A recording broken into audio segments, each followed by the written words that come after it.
میں رہ رہے ہیں جس میں اللہ کا قانون نافذ نہیں ہے، جس کا مالی نظام سود اور جوئے پر ہے،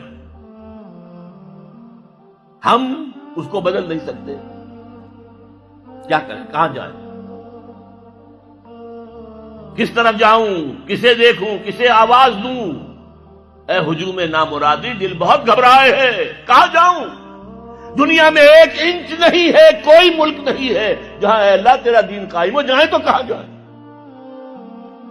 دیکھیے ہماری بندگی جزوی ہے، نمازیں ہم پڑھ رہے ہیں، روزے ہم رکھ رہے ہیں، مسجدیں عالی شان بنائی ہیں، مدرسے بھی بہت بڑے بڑے بن گئے ہیں، واقعتاً اس میں کوئی شک نہیں، لیکن سوال یہ ہے کہ اوپر جو چھت ہے وہ تو کافرانہ ہے، قانون تو اللہ کا نہیں ہے، کتاب و سنت کے احکام تو نافذ نہیں ہے۔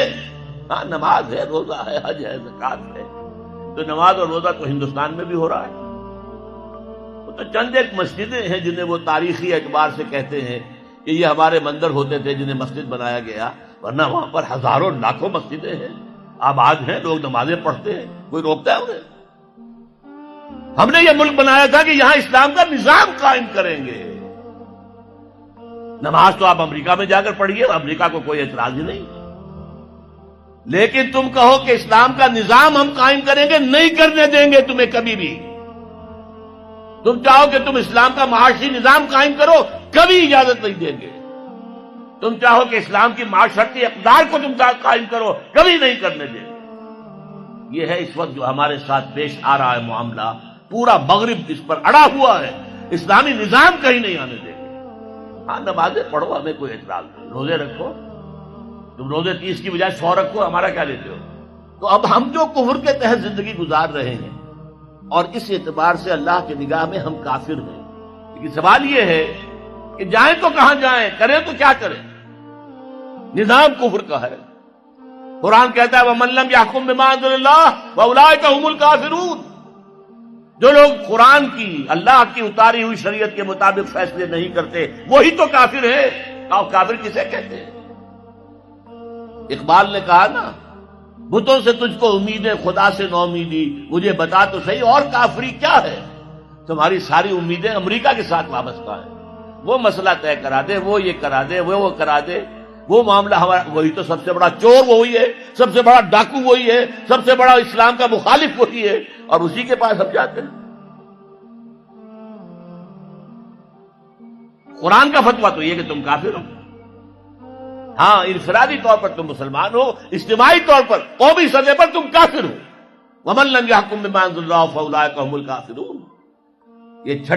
یہ 7واں رکوع ہے سورہ مائدہ کا، اور پھر فرمایا وَمَن لَّمْ يَحْكُم بِمَا أَنزَلَ اللَّهُ فَأُولَٰئِكَ هُمُ الظَّالِمُونَ۔ جو اللہ کے اتارے ہوئے قانون کے مطابق فیصلے نہیں کرتے وہی تو مشرک ہیں، اللہ کے حکم کو چھوڑ کے کسی اور کے حکم پر فیصلہ کر رہے ہو، اس سے بڑا شرک کیا ہوگا؟ اور تیسری مرتبہ فرمایا وَمَن لَّمْ يَحْكُم بِمَا أَنزَلَ اللَّهُ فَأُولَٰئِكَ هُمُ الْفَاسِقُونَ۔ وہی تو فاسق ہیں، فاجر ہیں، وہی تو سرکش ہیں، وہی تو باغی ہیں، وہی تو غدار ہیں اللہ کے، جو اللہ کی شریعت کے مطابق فیصلے نہیں کرتے۔ اب ان 3 آیتوں کی روح سے سمجھ لیجئے ہم کہاں کھڑے ہیں، کیا کر رہے ہیں۔ دیکھیے میں آپ کو ایک مثال دیتا ہوں، ہماری آبادی کا میں سمجھتا ہوں اکثریت تو وہ ہے جو نماز روزے کی بھی پابند نہیں ہے۔ ان چیزوں کا چرچا شہروں میں زیادہ، دیہات میں بہت کم رہ گیا، بہت کم، بہت کم، اور ہماری 70% آبادی دیہات کے اندر ہے۔ اچھا جو نمازیں پڑھتے روزے رکھتے ہیں، خاص طور پر شہروں کے کاروباری لوگ، وہ بلیک مارکیٹنگ بھی کرتے ہیں، وہ حسابات بھی غلط دیتے ہیں، جھوٹ بولتے ہیں، جھوٹ یا حلف اٹھاتے ہیں کہ یہ حساب ہم حلفیہ میں کہہ رہا ہوں یہ حساب صحیح ہے، جبکہ حساب غلط ہے۔ سودی کاروبار کرتے ہیں، اپنے کاروبار کو بڑھانے کے لیے سود کا قرضہ لیا ہے، سودی قرضہ لیا بینک سے، اپنی بلڈنگ بنانے کے لیے بہت بڑی قرضہ لیا ہے بینک سے، تو ان کی عبادت کیا ہوئی؟ وہ اس آیت کے ذیل میں آ گئے کہ نہیں؟ افتؤمنون ببعض الکتاب وتکفرون ببعض فما جزاء من يفعل ذلك منكم الا خزي في الحياة الدنيا ويوم القيامة يردون الى اشد العذاب وما الله بغافل عما تعملون۔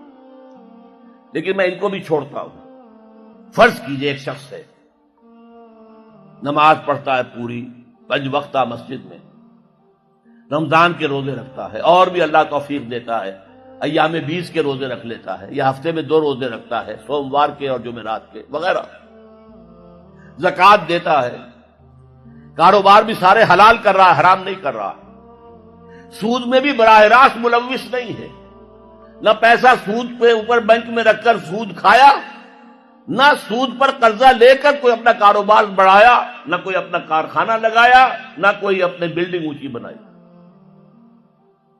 پردہ بھی اس نے اپنے گھر میں بالکل شرعی نافذ کر دیا۔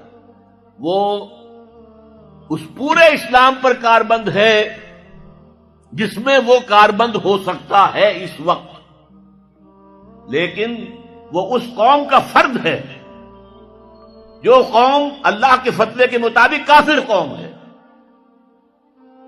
جو اللہ کے فتوے کے مطابق مشرک قوم ہے، جو اللہ کے فیصلے کے مطابق فاسق و فاجر قوم ہے۔ قوم کے فرد تو ہم اسی کے ہیں۔